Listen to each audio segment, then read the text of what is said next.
or the elements, the theory of the elements is nothing, I would say. So when I'm talking about Sir Syed Ahmed Khan, it was 19th century. The times were really benighted. 19th century was a time of trial and tribulation for India and for the world at large. You can trace this in 19th century poetry, you know. Goethe, the great German thinker, had said, "Thank God I am no longer young at such a lost time." That was 19th century. It was a time of tragic upheavals. Humanity faced a kind of challenges that it had never faced till that moment. And in 1870, when Sir Syed was born, 1817 when he was born to the Mughal family on one side, and on his mother's side he belonged to the Mughal gentry. On his father's side, he could trace his ancestry to Prophet Muhammad. That was why he was Syed. But the times were bad for both Muslims and the Mughals of India. The great Mughal emperor was known as Shah Alam.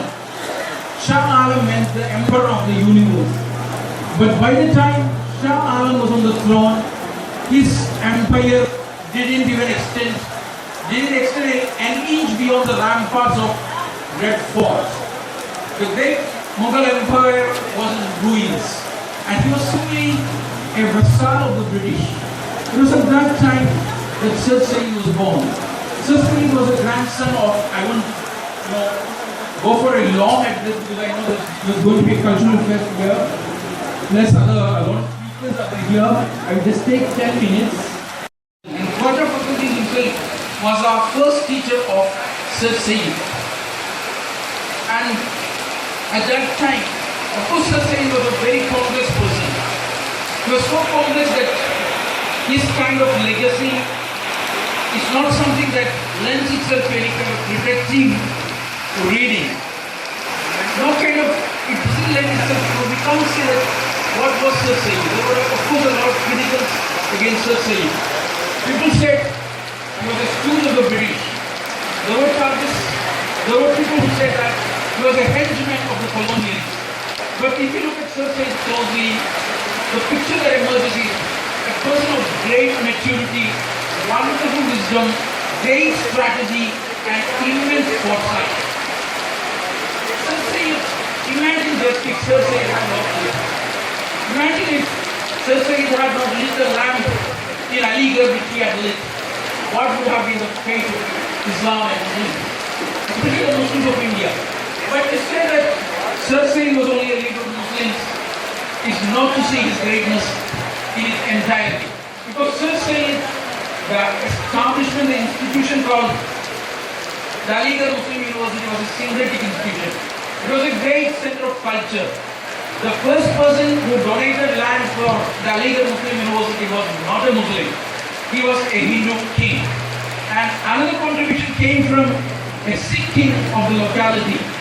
You know, the great poet Khali, the great Urdu poet Khali had once said, if you want to see Hindu-Muslim brotherhood, don't go to anywhere but to Aligarh. It was a great place of great Hindu-Muslim brotherhood. It was a place that found the syncretic Indian culture in its true sense of the word. And when you talk about Aligarh and Sir Syed's commitment to the cause, you see that this was a person whom at that time Shakespeare, there was a guy called Shakespeare, not the great William Shakespeare, but his namesake, who had, upon retirement to Sir Syed, he offered him a huge area of land, a personal fiefdom, and asked him to settle there, to retire there. But Sir Syed was not the kind of person, who could retire in peace when he saw agony all around. It is said there were 3 stages in Sir Syed's life. He was a magistrate, he rose to the rank of a magistrate.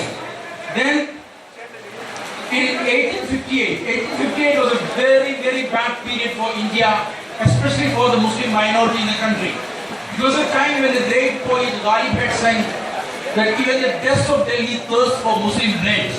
He said even the deaths of Delhi thirst for Muslim blood because 1857 saw the great revolt against the British. And the British wanted to stamp out all rebellion and they dealt with the rebellion heavy-handedly. The particular target was Muslims because Muslims were fighting for, they thought, what they had lost. And Muslims won't be pacified until they regain the throne of Delhi. So the Muslims bore the brunt of the British revenge or the British reprisal. But at that time, Sir Syed Ahmed Khan stood tall. He said, it will be stupid to think that you can fight against the British Empire if you defeat them in India. You have to understand the strength of the British. The British Empire is spread all around the world. And you can't fight against the British simply by beating them in India. The British possess superior technology. The British possess superior means of communication. If you have to wage a battle against the British, it has to be a global battle. And with the kind of wherewithal you have, with the kind of means that you have, you won't be able to lead such a fight. It will be foolhardy to fight against them. When I read some of the recent books on post-colonialism, especially one of the greatest post-colonial theories you all know, especially the English literature students here know, is Bill Ashcroft. Bill Ashcroft has said that colonialism could not be fought even using strategies. What you need to fight colonialism is actually tact. And if there was a tactful person who fought against colonialism in India, it was actually Sir Syed. What he, more than anything, what he realized was the importance of turning disadvantage into advantage. He knew that the times were gone. We couldn't no longer say that, oh, there was once upon a time a Mughal rule, because Mughal rule was a thing of the past. The British he knew, and the wise men like him knew that they were going to rest, they were going to remain here in this country at least for a few centuries. And to turn disadvantage into advantage was what Sir Syed saw was the right thing to do. And he did the right thing. If your house is burning, you either have to protect your house, you have to put out the fire first. And then if you can't put out the fire, you have to salvage whatever you can get out of the house. That was what Sir Syed did. And he knew that education was the best way of doing that. Wherever the oppressed classes faced the prospect of extinction, it was education that came to the rescue. You know, this was what happened in Palestine. The Palestinian people are probably the world's most oppressed sections of people in the world. But still, despite all Israeli efforts, they have not been able to suppress the Palestinian voice. The Palestinian voice is now sprouting in 1,000 voices from 1,000 places in 1,000 times. Why? There are great Palestinian writers like Leila Halabi, Susan Abul Hawa, and a host of others. If you look at YouTube now, if you look at the internet now, there are powerful Palestinian voices. Why do you have these Palestinian voices? Because of one thing, education. And it is said, the great Persian, Iranian poet Abdul Haq had said, the great Urdu poet Abdul Haq had said, it's for Sir Syed only one thing mattered, and that was education, education, education. Palestinians the world over have realized the importance of that. You know, Palestinians are the most literate community in the world. And thanks to the literacy, they are producing the kind of poetry, the kind of art, the kind of films that is now forcing the world to look at the Palestinian condition, to look at the Palestinian plight, and to call Israel to account. And Abdul Haq himself had once said, this man's love for his cow is something that I cannot describe in words. He said, Hussein did not love Shirin so much. Nala, the great passionate lover, didn't love Damayanti so much as this man loves his cow. For him, it is nothing but cow, cow, cow. And Raja Mohan Gandhi, the grandson of Mahatma Gandhi, while paying tribute to Sir Syed, said, it would be a mistake to think that for Sir Syed, cow was only Muslims. No. For Sir Syed, cow was all Indians. All Hindus and Muslims were cow for Sir Syed. And when he first established Aligarh Muslim University, He saw to it that Muslims and Hindus got scholarship in equal measure. There was special scholarships for Hindu and Muslim students from the poorer sections of the society. And he also instituted a special scholarship for the brightest Hindu students. And Aligarh at one time outnumbered in the number of Hindu students vis-a-vis Muslim students. He was a realist. He knew what the times called for, and he knew how to pick up the gauntlet that was to be picked up. And that is why the great Islamic missionary Allama Iqbal had famously said that Sir Syed was the first Muslim philosopher and thinker to respond to the challenges of modernity. World over Muslims were wallowing in self-pity. World over Muslims were basking in the glory of the bygone days. The great Malayalam writer Bashir had called this Muslim segmentation. In one of his books he had said,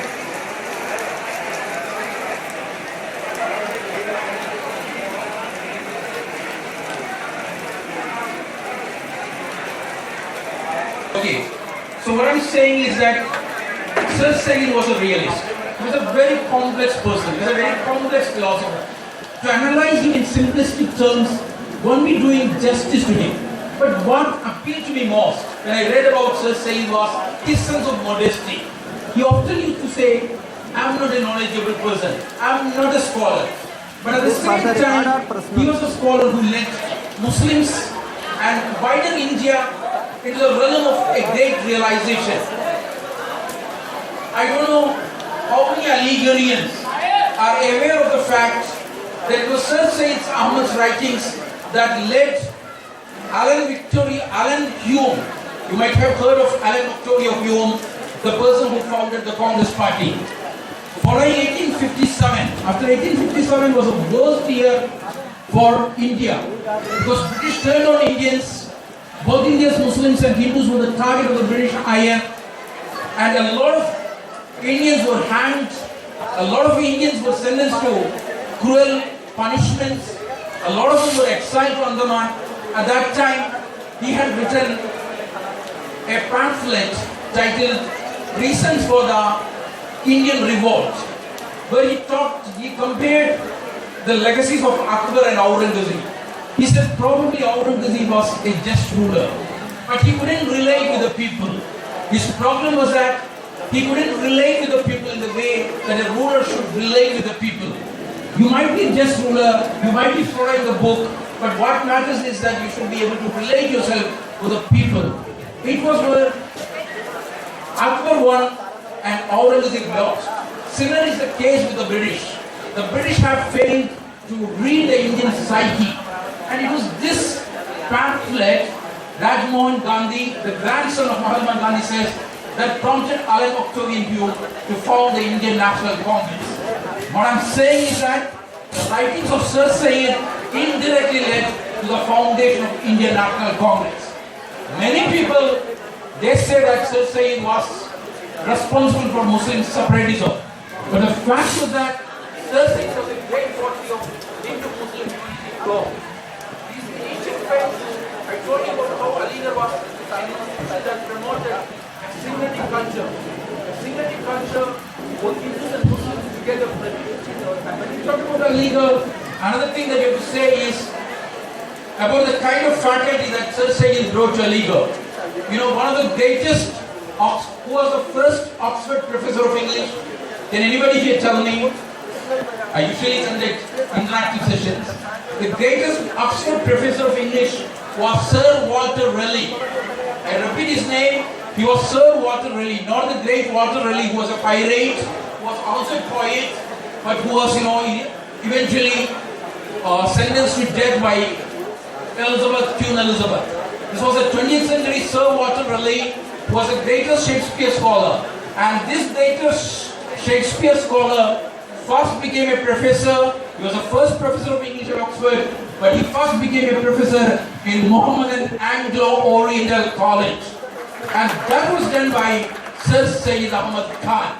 And other great professor at Aligarh or the Anglo-Oriental, Mohammedan Anglo-Oriental College was Thomas W. Arnold, who has written a great book called The Preaching of Islam.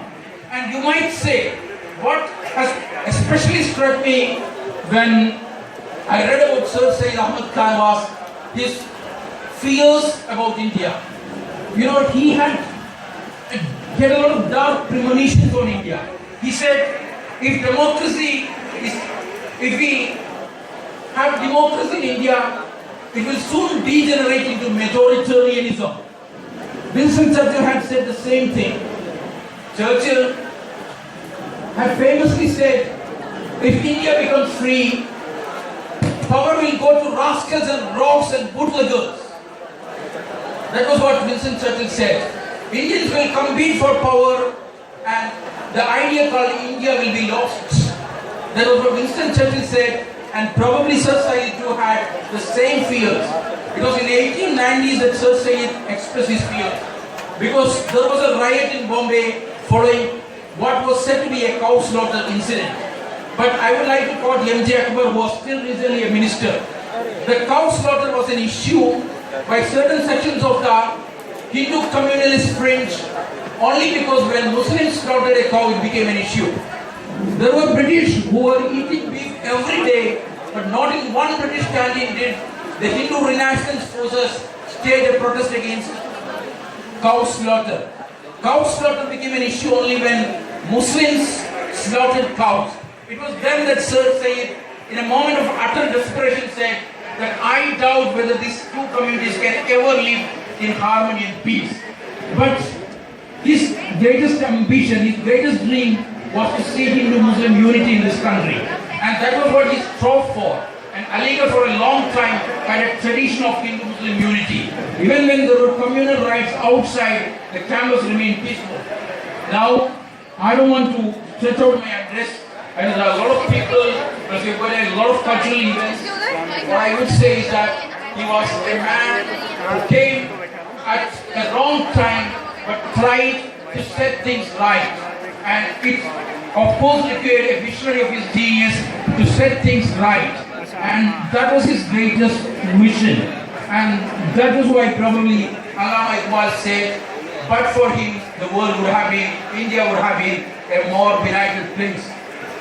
This evening, we have light here because we are celebrating, we are commemorating the memory of a great visionary. That light we owe to Sir Syed, who died a century back, but the light which he lit continues to light our ways. With these words, I would like to